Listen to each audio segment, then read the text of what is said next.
안녕하세요. 이원재입니다. 4월 28일 월요일 이원재 끝내주는 경제 라이브 시작하겠습니다. 뇌썩음 방지법이라고 들어보셨어요? 뇌가 썩는 거를 방지하는 이 법을 발의했다는 이런 얘기인데, 이거 뭐 유튜브 너무 많이 보면 중독될 수도 있다 얘기부터 시작해서 가짜뉴스, 뭐 부정선거 의혹 뭐 이런 얘기 너무 많이 들으면은 나도 모르게 처음에는 객관성을 유지하다가 나도 거기 빠져들게 된다 뭐 이런 얘기 다 합쳐져 있습니다. 미디어 전문가 모시고 이야기 좀 나눠보겠습니다. 이정환 슬로우뉴스 대표 모시겠습니다. 어서 오세요. 안녕하세요. 네, 안녕하십니까? 아니 저는 이 제목이 네. 뇌썩음 방지법 뭐 네. 얘기를 하셔서 네, 너무 네. 꼭 법안 이름 맞아요? 실제로 발의한 법이고요. 이게 네. 이제 이 뇌썩음 방지법은 이제 가칭이고 윤석열 방지법, 뇌썩음 방지법 그렇게 불렀습니다. 윤석열 방지법. 그게 알고리즘 내란이란 말도 있었는데 맞습니다. 윤석열 씨 이제, 얘기하고 관련이 있군요. 홍성국 전 의원이 민주당 의원이 뉴욕타임즈 인터뷰에서 페이스북에 쓴 글을 뉴욕타임즈 인용을 했고 다시 또 인터뷰를 했는데요. 그래서 이제 홍성국 의원이 페이스북에 사상 최초의 세계 최초의 알고리즘으로 인한 내연이 그걸 받아서 뉴욕타임즈에서 썼다. 뉴욕타임즈에서 쓰고 다시 또 인터뷰를 해가지고 그 발언이 전 세계로 퍼져나갔고요. 다들 한국에 왜 이런 일이 벌어졌을까 궁금해했는데 대통령이 알고리즘에 빠져가지고 망상에 빠진 잘못된 판단을 했다라고 했고요. 유튜브 알고리즘 얘기하는 네네. 건가요? 뉴욕타임즈가 이번 계엄령은 윤석열과 친위 세력들이 극우 알고리즘에 중독돼 있음을 여실히 보여준다라는 멘트를 인용하기도 했습니다. 알고리즘이 일으킨 내란이라는 거예요. 네네. 그러니까. 네네. 그래서 그래서 충격적인 진단인데. 네, 그래서 이게 이제 조인철 의원이 이 윤석열 방지법 또는 뇌썩음 방지법이라는 걸 발의를 했는데요. 조인철 의원. 네네. 내용은 알고리즘 추천 정보를 제공한 서비스 사업자, 그러니까 대표적으로 유튜브, 그다음에 뭐 페이스북, 그다음에 뭐 네이버나 다음도 마찬가지겠죠. 이런 사업자들에 대해서 이 서비스가 알고리즘에 의해서 추천된 그 목록이다라는 걸 사용자들이 충분히 알게 하고 이용 여부를 선택할 수 있게 해야 된다. 알고리즘을 추천을 받을 것이냐 말 것이냐를 선택할 수 있게 하고 실제로 선택을 할 수 있는 옵션을 줘야 된다는 거죠. 그거를 약관에서 알기 쉽게 확인하고 선택할 수 있게 의무화한다. 그리고 하고 있더라도 계속 이용할 거냐는 걸 주기적으로 계속 의사를 물어야 된다. 그래서 이용자의 선택권을 보장하는 그런 내용의 법안입니다. 법안은 한 두세 페이지 정도로 짧은데 내용은 또 명확하죠.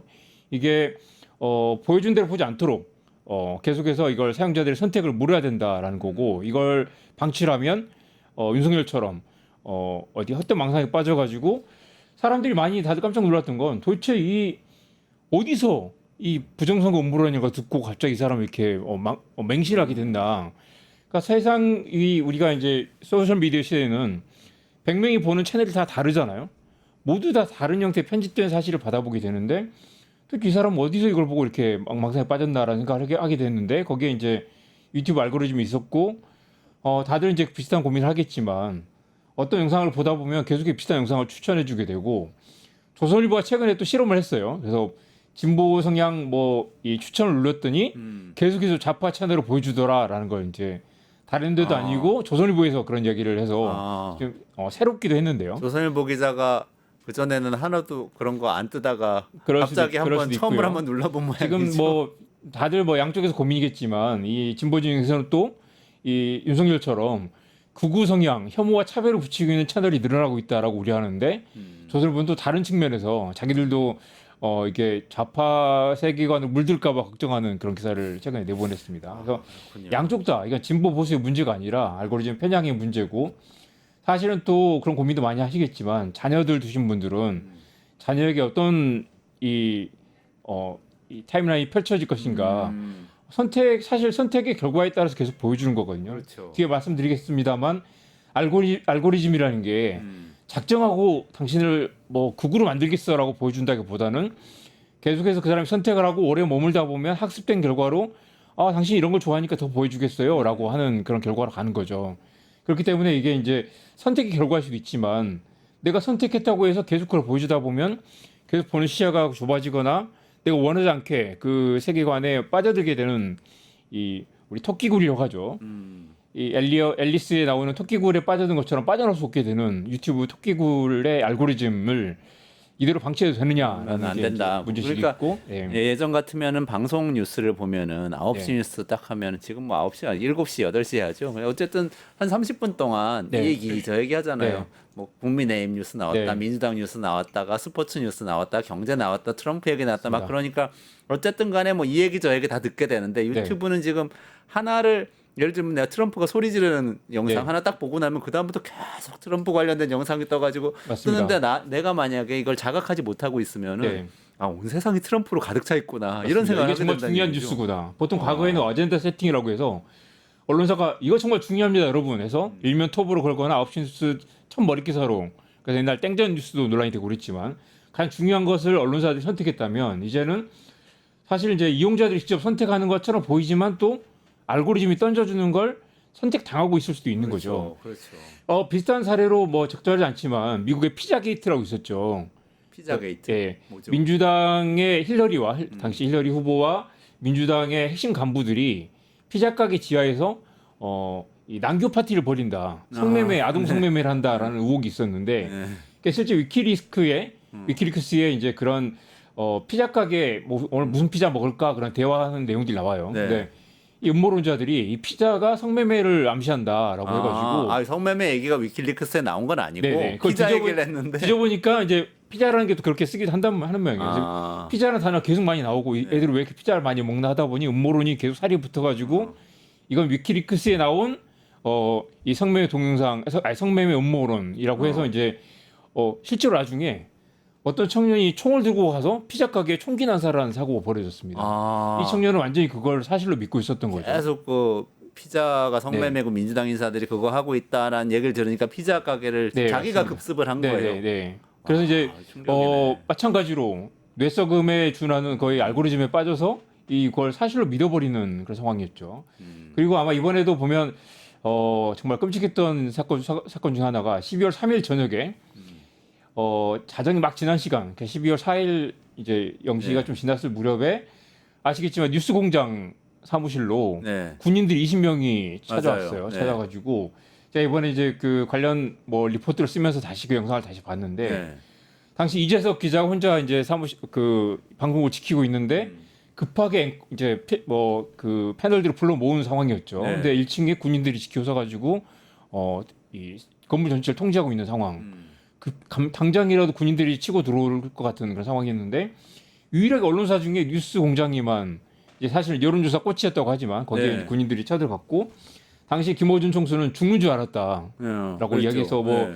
이 서울에서 굉장히 먼 곳으로 떨어져 도망갔다고 도망갔어. 했죠. 네. 그래서 이 분석을 해보면 저는 5가지로 분석을 했는데 이 윤석열은 일단 뉴스공장 습격 사건의 네네. 5가지 이유. 네, 일단 여론조사가 잘못돼서 자기가 총선에 졌다라고 국민의힘이 네. 총선에 졌다고 생각하는 게 하나 있었고요. 그리고 이미 사실은 이제 이 당시 총선 국면 지난 국면에는 이미 레임덕을 지나서 거의 데드덕 상황이었고 그 두 번째고 사실 전쟁 끝내주는 경제에서 여러 번 이야기했죠. 이승원 평론가도 이야기했고 전쟁이라도 일으킬 상황이었지만 전쟁이 잘 안 됐죠.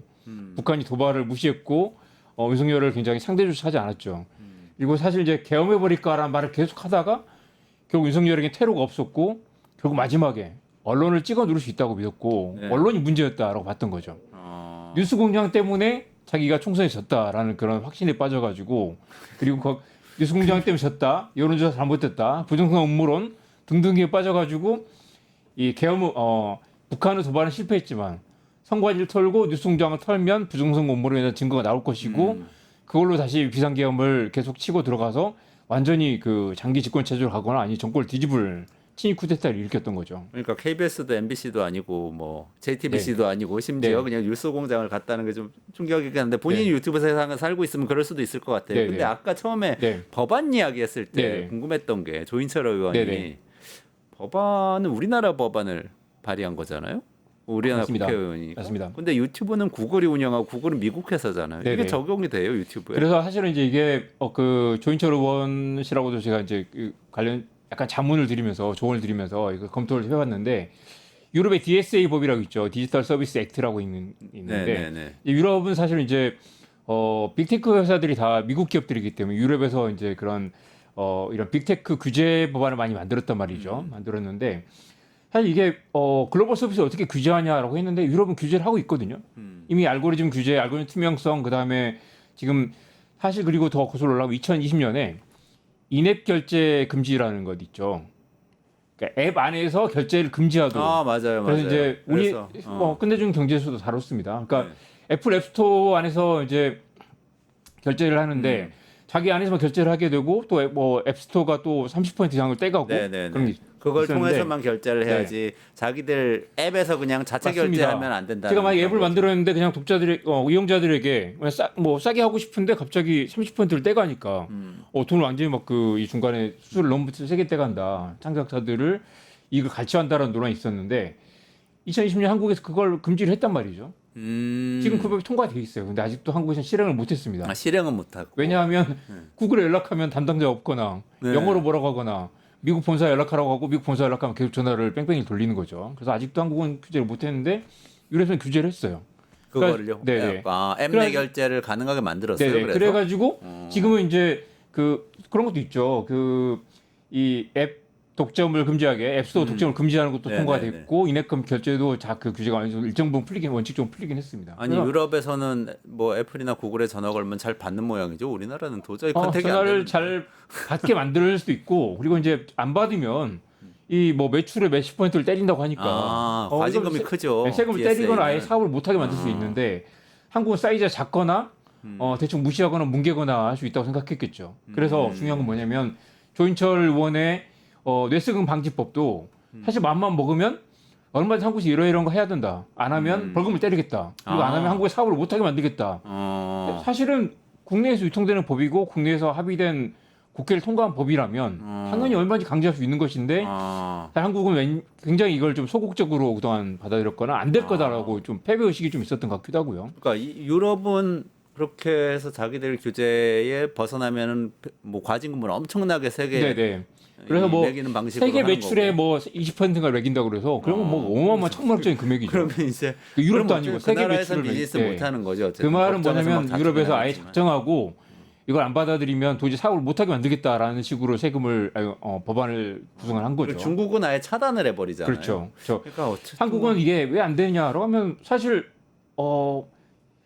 그 자국 내 법을 이길 수 있는 아무리 초국적 그 기업이라고 하더라도 이길 수는 없죠.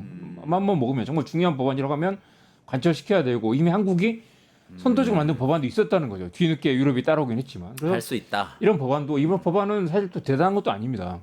그냥 그 옵션을 두고 이용자들 전체에게 뭐 가끔 팝업 알람을 띄워주면서 우리 가끔 카톡에 나오죠. 카톡에 가끔 뜨죠. 정보 이용에 동의하셨기 때문에 네네네. 1년마다 한 번씩 정보 이용 동의를 맞아. 갱신해야 됩니다로 뜨죠.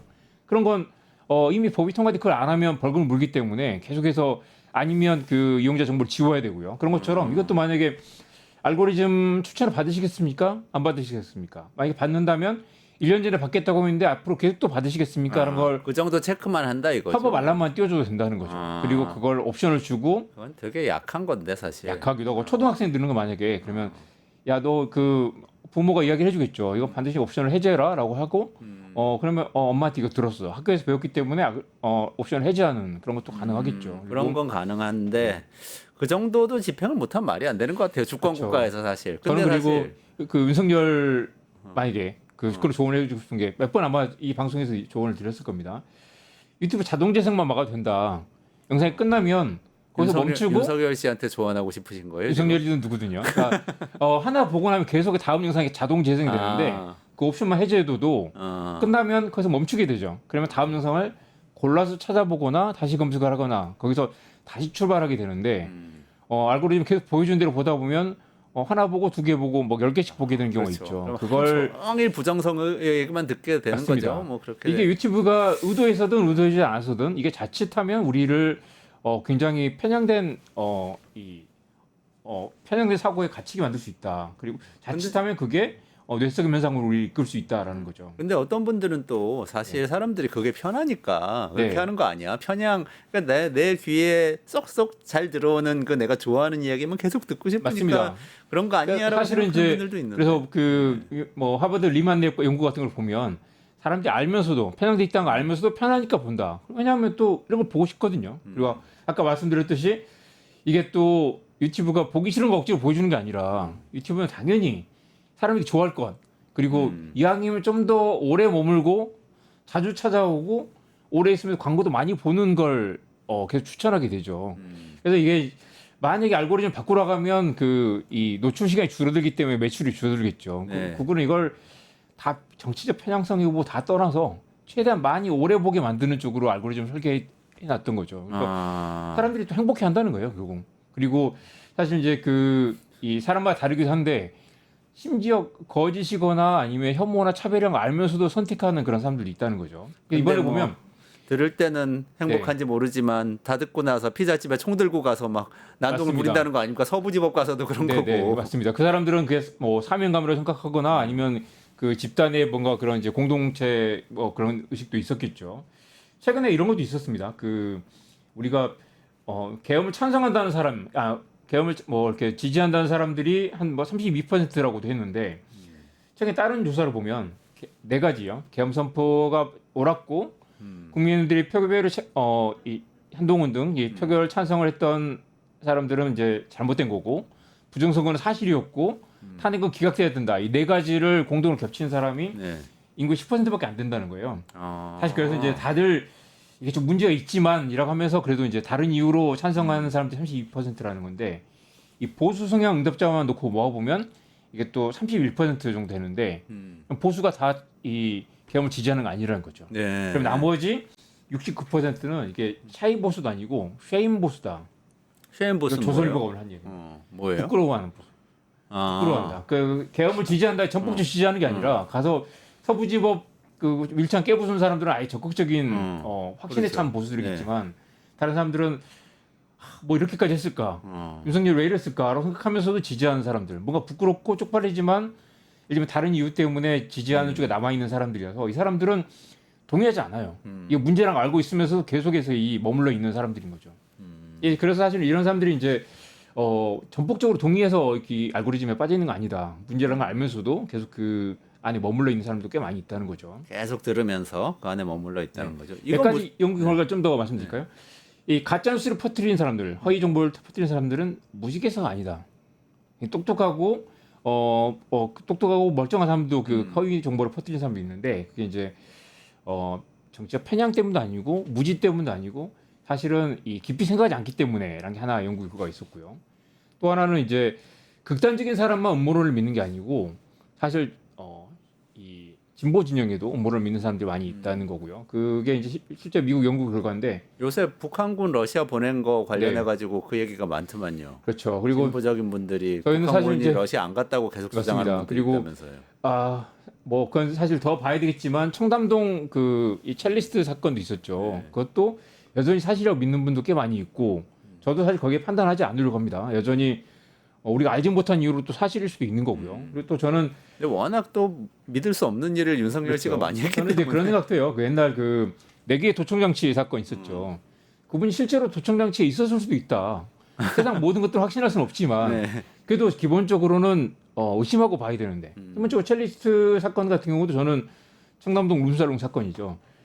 100분의 1 정도는 사실일 수 있지만 여전히 지금으로서는 의심을 하고 봐야 된다. 그걸 확신할 수는 없는 거죠. 이번에 그 영화 콘클라베로 보면 이 교황 선출 감독하시는 분이 그런 말 맞아. 합니다. 제일 위험한 거는 확신이다. 그 확신이 분열과 갈등을 만든다라는 얘기를 하는데 맞아.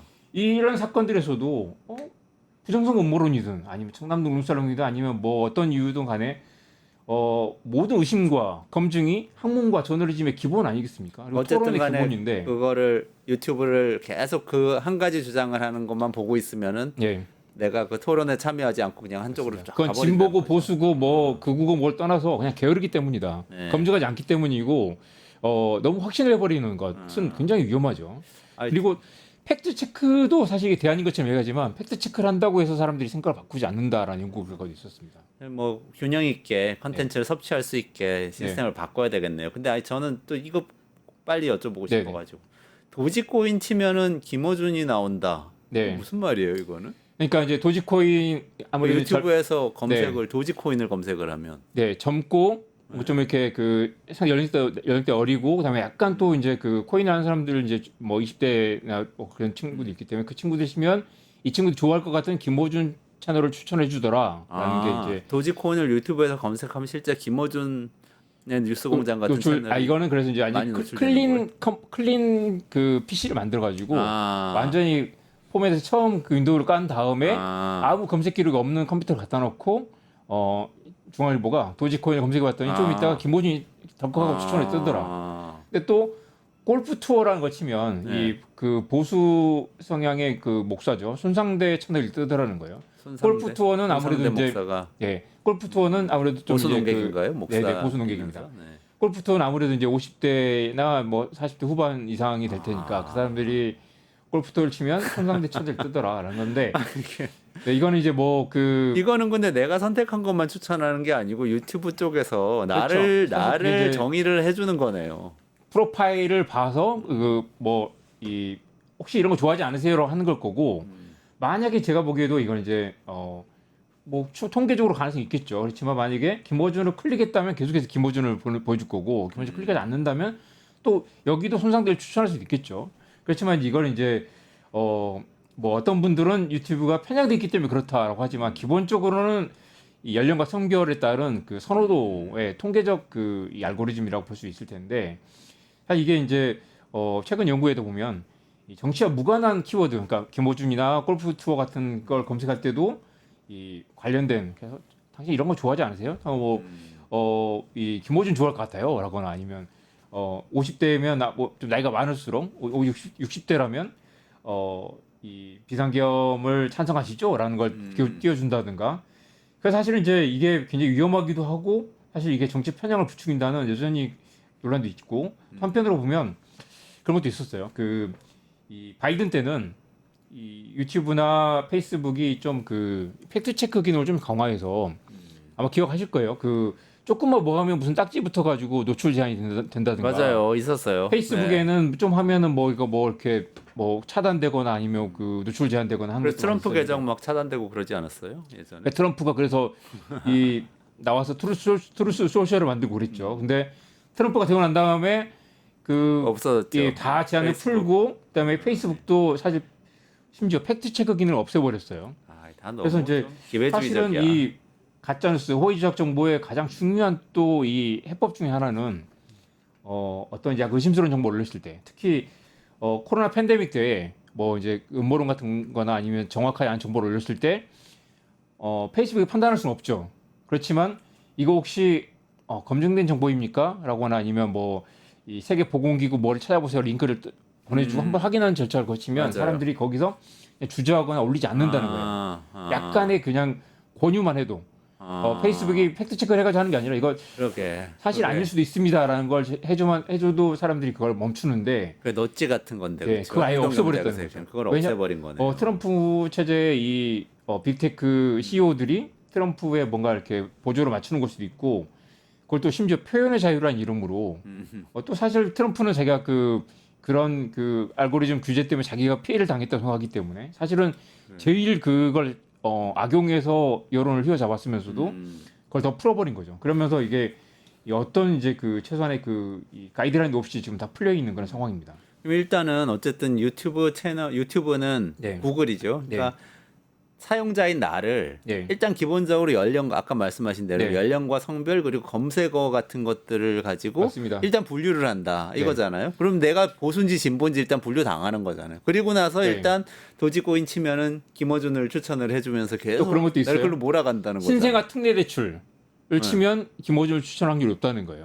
왜냐하면 그래요? 신생아 특례 대출을 한 사람은 젊은 기본적으로 층이니까. 20대 후반이나 30대 초반 중반 되겠죠. 네네네. 그 사람들. 그다음에 요즘은 뭐 주로 30대일 것 또 같습니다. 어이가 없게도 내장산 단풍을 네. 치면은 보수 채널을 추천해 준다는 거예요. 응? 내장산 단풍이 단풍 보러 간 사람은 보수예요? 아무래도 어르신일 아무래도 가능성이 높고 50대 후반 이상일 가능성이 높죠. 아, 트럼프 관련주라는 건 주식 투자한 사람일 텐데 뭐 이건 젊은 사람도 있을 것 같은데요. 아무튼 트럼프 관련주를 검색을 하면 이 보수 채널을 추천해 준다는 겁니다.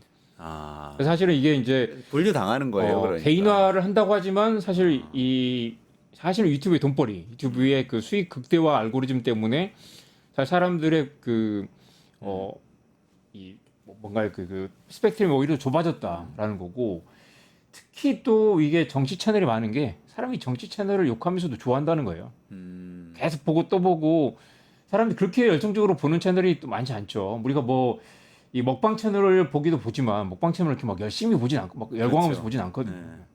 그런 것도 있다고 정치가 많이 사람들을 네. 움직인다. 그래서 일본 정치에서는 이게 좀 이슈가 됐다면서요. 유튜브가 그렇죠. 뭐 도지사 네네. 선거죠? 남의 나라 일 현지사인데 같지만 사실 우리로 따지면 도지사. 한국에서 벌어진 일 같기도 한데요. 선거 결과를 바꾼 심지어 거예요? 2명이나 자살을 했어요. 아, 그러니까 이 도지사가 이 갑질 논란과 이제 그 부정비패로 이제 사임을 했어요. 효고현인가요? 해임이 됐어요. 해임이 됐는데 그 중간에 이제 이 내부 고발을 했던 사람이 심지어 이 지사가 내부 고발자를 징계를 해가지고 이 사람이 자살을 했습니다. 스스로 목숨을 끊었고요. 그래가지고 결국 이제 의회에서 해임을 시킨 거죠, 도지사를. 그런데 한국에도 비슷한 일이 있었지만 해임된 사람이 다시 보궐선거에 또 나왔습니다. 네. 나왔는데 이 당선이 된 거죠. 당선이 됐는데 그 과정에서 온갖 음모론과 유튜버들 그다음에 뭐 이 흑색 선전 같은 걸 퍼뜨려 가지고 심지어 17일 동안 100개의 영상이 유튜브가 올라왔는데 그 조회수가 1,500만 뷰였다고 하고 와, 어마어마한. 엄청 많네요. 그리고 이제 사람들이 막 극우 성향 사람 몰려가지고 뭐 집어 던지고 막 그러니까 욕하고 극우 협박하고. 성향의 현 지사였던 거예요. 네네. 효고현 지사가 해임됐는데 네. 극우 그래가지고, 유튜버들이 확 네. 밀어줬다 이거죠. 그래가지고 그 당시 조사위에 참여했던 그리고 이제 그 처음에 해임을 주도했던 의회 의원이 또 자살하는 사건이 또 있었습니다. 의원이 자살을 네네. 했어요. 그러니까 그 유튜버들 공격을 받아서. 네네. 그 스스로 목숨을 끊을 정도로 그 이 뭐 협박과 정신적 고통이 심했겠죠. 그런데 이제 이 도지사는 이제 처음에 그 자살한 그 직원을 경찰 조사가 두려워서 자살했다. 이 사람이 부패가 있었던 것처럼 이렇게 몰아붙여가지고. 그런데 그런 말도 안 되는 그런 이제 뭘까요 이 사실 왜곡과 억지 주장들이 이 1,500만 뷰의 영상 그리고 실제로 이 도지사를 찍었던 현 지사를 찍었던 이 지지자들의 90%가 실제 유튜브 방송을 보고 마음을 바꿨다라고 얘기를 했습니다. 그러니까 뭐 그래서 무시무시한 당선이 일이죠. 된 거예요? 네, 당선이 됐습니다. 다시. 네. 근데 그 아까 말씀하셨던 그 갑질 논란하고 이런 거는 다 사실로 확인이 된 상태인 건가요? 그 여전히 논란이 있는데 아니 그걸 다 그냥 그 유튜브 그다음에 뭘까요 이 대중들의 이 여론 재판으로 다 뒤집어 버리고 뒤집어버린 거. 결과적으로 당선이 돼서 문제가 돼서 해임됐던 사람이 다시 당선이 되는 그런 말도 안 되는 상황이 벌어졌던 거죠. 그런데 이 과정에서 여러 사람이 죽거나 수많은 이 갈등과 분열과 그다음에 이 당선은 됐지만 사실 여전히 실체는 알 수 없는 그런 상황을 빠졌죠. 정말 충격적인 사건입니다. 그러네요. 이게 번지면 사실은 뭐 꼭 그런 한 개 지역의 네네. 이 도지사, 현지사 선거뿐만 아니라 대통령이나 총선에도 네네. 영향을 끼칠 수 있는 거 네네. 아니겠어요? 네네. 근데 이런 게 사실 네. 우리 그냥 원론적으로 생각해 보자면 네. 너무 옛날식 사고 방식인지 몰라도 우리 언론사도 많고 언론사에서 월급 받으면서 열심히 훈련 받아서 기사 쓰는 기자들이 많잖아요. 네네. 그 취재해서 영상도 만드시고 하는데 네네.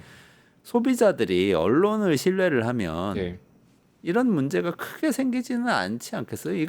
지금 얘기하는 논란이 맞습니다. 된 극우 유튜버 같은 분들은 그냥 혼자서 방송하는 분들이지 뭐 대단한 자원을 가지고 취재하는 분들은 또 아니잖아요. 그래서 네 가지 원인을 분석을 해봤는데 하나는 항상 이제 원인이 많아.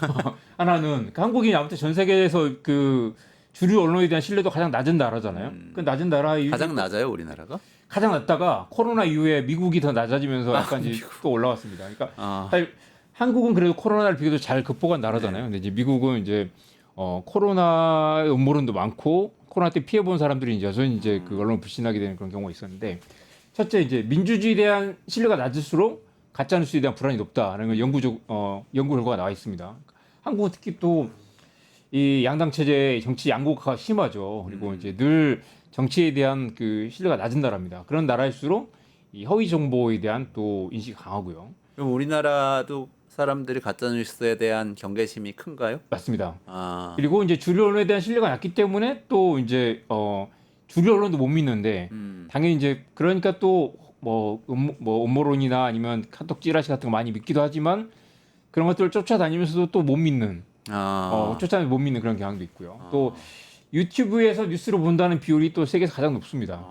유튜브에서 뉴스를 본다. 사실 외국은 유튜브에서 뉴스를 본다고 생각하지 않고 유튜브는 유튜브라고 생각하고 언론이라고 생각하는데 한국은 이제 아마도 그건 또 유튜브 기반 언론이 많죠. 한국에 또 가장 강력한 유튜브 채널이 또 김어준 뉴스공장 아니겠습니까? 네네네. 뉴스공장은 또 확실하게 또 언론으로 잘 잡았거든요. 네.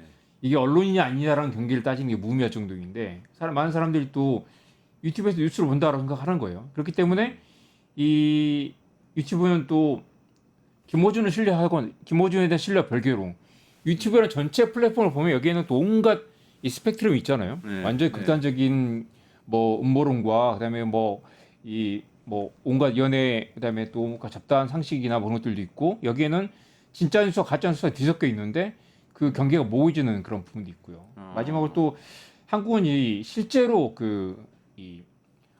허위 조작이나 음모론들이 또 다 사실로 밝혀진 경우도 많이 있고 그리고 실제로 뭐 이 음모론으로 또 세상이 발칵 뒤집혀진 적도 많이 있어서 그러니까 이거 가짜 뉴스 같은데 진짜였던 맞습니다, 거 맞습니다. 경험이 많다. 그런 한국 학습 효과 사람들이 때문에 사람들이 계엄 선포 같은 거. 맞습니다.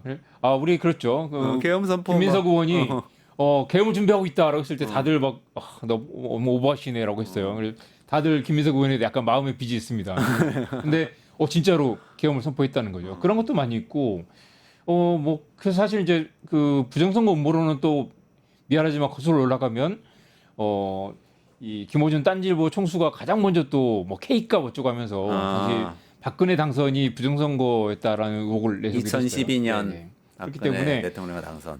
누구도 사실은 여기서 자유로울 수 없고 다들 한 번쯤 음모론에 빠져서 이렇게 흥분했던 적도 있고요. 그리고 청담동 룸살롱도 마찬가지입니다. 여전히 음모론인지 아닌지 모르는 걸 전제로 사실 그런 회색지대가 많이 있죠. 그렇기 때문에 사람들이 여전히 그런 학습 효과 때문에 사실 그 가짜 뉴스를 좀 혼란스러워하는 경향이 있는 것 같습니다. 근데 좀 가짜 뉴스 우려가 굉장히 큰 나라 네. 중에 우리나라가 들어있다고 말씀하셨잖아요. 아까. 네네네. 그게 다른 나라들하고 비교하면 어때요? 그래서 우리나라가 몇 번째 한국이 사실 있고 그 가짜 뉴스에 대한 우려가 가장 심한 나라, 가장 그 우려 가장 심한 나라예요. 경계하는 나라 중에 하나입니다.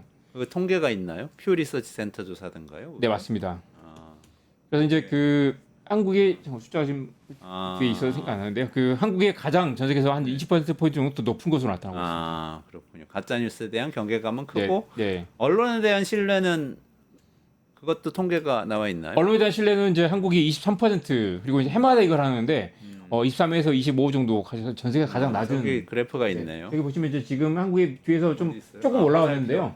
가장 그 낮은 그 나라 중에 하나입니다. 낮은 축에 드는데 네네. 어이구 프랑스도 신뢰가 별로 안 높네요.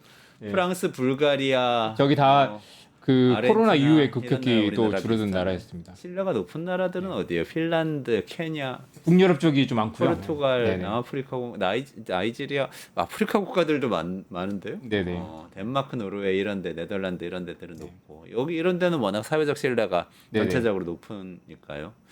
그렇군요. 우리나라에서 유튜브를 통해서 많이 뉴스를 접한다고 말씀하셨잖아요. 네네. 왜 그런 거예요? 한국은 이제 그 아까 말씀드렸다시피 이제 김어준의 뉴스 공장이라든가 또 한국은 또 인터넷 속도가 또 빠르기도 하고 외국은 여전히 아직도 인터넷 속도가 이렇게 높지 않은 나라들도 많이 있다고 하고요. 한국이 또 이렇게 이제 무제한 요금제 등이 또 일찌감치 발달하면서 사실 이제 모바일로 뉴스를 보는 그런 그 비율이 꽤 많이 높아져서 이미 그 사실 그 지상파 방송도 사실 유튜브로 보는 사람들이 많기 때문에 이미 이제 유튜브가 어느 정도 많이 보편화돼 있고 유튜브에서 사실 MBC가 또 전 세계에서 가장 또 많이 본 뉴스 채널 이용자 가장 많은 채널이기도 합니다. 유튜브 안에서요? 예. 그래요? 전 세계 방송사 중에서도 거의 그 톱 몇 번째 안에 드는 그래요? 채널이기도 합니다. 그래서 사람들이 MBC를 본다고 하지 않고 유튜브에서 봤다라고 하기도 하고요. 그렇군요. 자, 그러면 마지막으로 네. 이거 어떻게 해야 되나요? 그래서 그러니까 네. 시청자 개인이 네. 이런 상황에서 나는 좀 어떻게 그래도 난 균형 잡힌 시각을 갖고 싶어. 특히 뭐 지금 대선도 다가오고 네네. 정치 뉴스는 쏟아지는데 어떻게 해야 그 균형 잡힌 시선을 가질 그 수 전에 있어요? 하나 말씀드리고 싶었던 게 있어요. 그 미국의 큐아논이라고 이제 그 극우 음모론자 있잖아요. 큐아논 그 맞아요. 사람이 음모론자. 계속 한번 조사해보라. Do your research, do your own research라는 말을 했는데 똑같은 말을 또 트럼프가 하잖아요. 조사해보면 나온다라고 하고 윤석열도 뭐라고 했습니까? 유튜브로 보세요. 유튜브에서 나와 있습니다. 레거시 언론 믿지 마세요. 레거시는 편향이 있다라고 그렇죠. 했는데 맞아. 사실 이게 왜 이런 말을 하냐면 이 사람들이 찾아보러 가면 진짜 찾아보면 나온다는 거죠. 유튜브에 쫙 깔려 있으니까.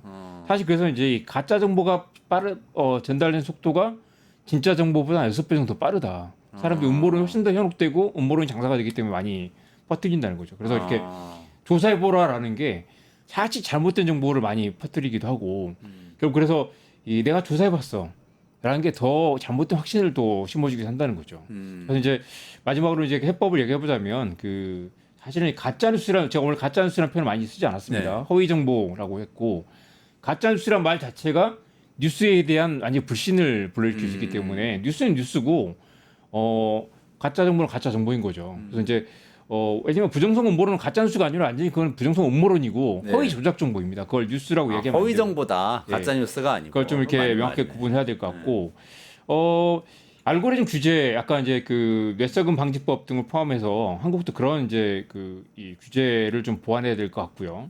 그리고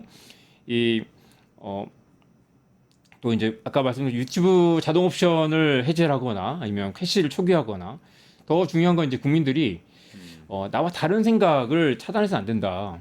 그리고 한국이 특히 또 전 세계에서 나와 같은 생각의 뉴스만 찾아본다라는 비율이 또 굉장히 높아요. 이건 사실 굉장히 위험한 그 현상인데 그냥 다른 뉴스를 보고 싶지 않아요. 예를 들면 내가 한겨레 구독자면 조선일보를 보고 싶지 않아요. 내가 난 윤석열 이 탄핵을 찬성을 하면 저 반대 사람들이 왜 그런지 궁금하지도 않아요. 저기 보시면 제일 파란색 분 제일 높죠. 그러네요. 반대가 된 관점의 뉴스를 본다는 사람은 우리나라 4%, 브라질하고 비슷하네. 네, 4%밖에 되지 않습니다. 그래서 이제 사실은 이게 브라질도 검찰이 막 세가지고 네, 룰라 그래서- 잡아놓고 네, 막 그래서 그런 사실은 비슷해 우리나라. 다른 뉴스를 보기가 불편하죠. 불편하고 특히 또 조국 사태 겪으면서 아마 극렬하게 서로 그 반대 진영을 서로 이렇게 공격하고 비판했을 텐데 왜 이러는가? 다른 사람들은 무슨 생각을 하고 있는가? 사실 그리고 모든 아까 확신이 위험하다고 했던 것처럼 정부도 그렇고 기업도 그렇고 레드팀이 필요하거든요. 우리가 또 이 맥락과 본질을 더 알기 위해서는 계속해서 다른 생각에 부딪히면서 서로 검증하는 게 필요한데 자 마지막으로 정리하면 알고리즘의 편향을 극복하려면 우리에게는 대화가 필요하다. 대화와 토론이 필요하고 나와 다른 생각을 계속 부딪혀야 되고요. 뉴스를 꾸준히 읽고 밥 먹고 차 마시면서 가족이나 동료 친구들과 평등하게 의견을 들어야 된다. 그래서 예를 들면 이 기사 봤어라고 대화를 시작하고 커뮤니티에 들어가서 다른 사람과 계속 어울리면서 토론을 해야 된다. 근데 이 대화가 단절되면 토끼그룹 빠져들게 되고 자기만의 편향에 빠져들면서 부정선거 음모론 때문에 졌다라고 생각하는 심지어 대통령도 저런 윤석열이 우리 모두의 반면교사가 돼야 됩니다. 근데 네. 다 말씀하셨어요. 네, 네. 이게 약간 시비 거는 것 같아요. 네네. 죄송한데 그럼 부정선거 음모론자하고 대화를 해야 돼요. 저는 대화를 해야 한다고 생각합니다. 지금 부모 자식 간에도 의절하고 자식이 집을 나가고 하는 그런 가정들도 있죠. 네. 대화를 해야 되고 계속해서 이게 왜 사실 아닌지를 끊임없이 이야기를 해야 된다고 생각합니다. 계속 싸우는 거예요. 네. 그게 언론 역할이기도 하고요. 만약에 이런 방송에서도 부정성 음모론이 왜 허황되고 말이 안 되는지 그리고 그런 이야기도 많이 했어요. 그 부정성 음모론자들 실제로 개표 투표소에 참관인으로 하루 데려다 놓으면 많은 게 해결된다는 거예요. 실제로 개표 참관할 때 진짜 집요하게 그걸 검증을 하고 아무리 이쪽에서 바꾸려고 해도 결국 그 집계 결과가 마지막에 맞추기 때문에 숫자국과 결과 맞추기 때문에 도저히 이걸 조작한다는 게 어렵다는 걸 현장에서 알게 된다는 거예요. 그런 것처럼 우리가 이걸 설득이 안 된다고 해서 버려두면 이 30%에 대한 사람들 완전히 척을 줄 수는 없고 지금 아마 이제 다음 새 정부 들어서더라도 이 갈등과 분위기가 훨씬 더 심해질 것이고 그렇죠. 이 윤석열에 대한 이 갈등이 결국 새 정부의 이 공격으로 또 이어질 가능성이 높아서 더 극단적인 일도 벌어질 수가 있죠. 그렇기 때문에 당연히 그래요. 대화를 해야 시민들은 한다. 대화 토론, 언론 계속해서 검증과 이 감시 그리고 우리가 더 내가 알고 있는 게 전부인가라는 열린 태도, 그건 민주 시민들의 기본 소양이잖아요. 그런 것들이 세상을 바꿀 수 있는데 그런 것들을 소홀하게 생각해서는 안 된다. 또 하나 시간이 없네. 마지막으로 여쭤보고 싶은 게 있어서. 근데 리거시 미디어 말씀하신 신문 방송들도 편향이 있는 거 아니에요? 그러니까 예를 들면 우리 요즘 많이 드는 예는 윤석열의 내란과 이재명의 위증 이걸 이제 1대1로 비교를 한단 네. 말이지 예컨대. 그러면 사람이 이렇게 전화하다가 얘기하다가 거짓말한 거 하고 군대를 동원해 가지고 군대 지금 국회를 난입하는 거하고 전혀 다른 건데. 그 나중에 한번 따로 이야기해보면 좋을 것 같은데요. 그 언론에 그러니까 프레임 조작이라고 하죠. 그러니까 이제 이걸 결국 이렇게 이것도 문제 아니냐라고 갖다 놓고 국민들에게 독자들에게 결국 이게 이거야라고 주입하려는 것 때문에 사람들이 주론을 불신하게 된 이유 중 하나가 나에게 생각을 강요한다. 그리고 편집된 사실을 전체 진실인 것처럼 이야기한다. 나는 당신들을 동의하지 않아. 내가 직접 골라서 이러이러한 채널들 보고 내 스스로 판단할 거라고 생각하게 되는데 마지막으로 말씀드리면 가짜뉴스를 벗어나는 방법 중 하나는 좋은 뉴스를 볼 때 가짜뉴스를 벗어나더라. 그리고 좋은 뉴스를 볼 때 허위 조작 정보에 속지 않더라라는 연구 결과가 있었습니다. 그 좋은 뉴스 중에 하나가 이제 미국에서는 AP나 NPR, 아큐오스, 그다음에 PBS 같은 이제 공영 언론들이 많았었는데 우리나라에서는 어디입니까? 우리나라에서는 뭐 끝내주는 경제, 슬로우 뉴스, 아무튼 뭐 원래 있겠지만 좋은 언론을 교차해서 보기로 추천합니다. 교차해서 봐라. 당연히 조선일보도 봐야 돼, 한겨레도 봐야 되고요. 그러면 다 편향이 있잖아요. 교차해서 편향을 극복하는 게 더 중요하다는 거죠. 내가 그러면 미디어가 돼야 되겠네요. 내가 읽는 힘이 생겨야만 하는 진실은 거네. 없다. 하나의 진실은 없고 모든 진실은 입체적이고 복잡다단하다. 완결된 진실은 없기 때문에 우리 스스로 계속 검증하면서 비판적으로 뉴스를 이해해야 된다라는 게 중요한 민주시민의 덕목이라고 생각합니다. 알겠습니다. 여기까지 하겠습니다. 이정환 대표하고 같이 여기서 인사드리겠습니다. 고맙습니다. 뉴스토마토가 12.3 내란을 막아낸 시민영웅 1000명 찾기 프로젝트를 진행합니다. 내란을 막고 탄핵 소추를 이뤄낸 시민영웅 1000명을 찾아내 대한민국 민주주의의 역사로 기록하고 시상의 본보기로 삼음으로써 민주주의를 더 널리 확산하기 위한 프로젝트입니다. 이 과정에 직접 참여했거나 참여자를 추천해 주실 분들은 우측 제보하기 QR코드나 아래 메일로 추천 및 제보해 주세요. 많은 참여 바랍니다. 뉴스토마토와 함께해 주실 분들을 기다립니다.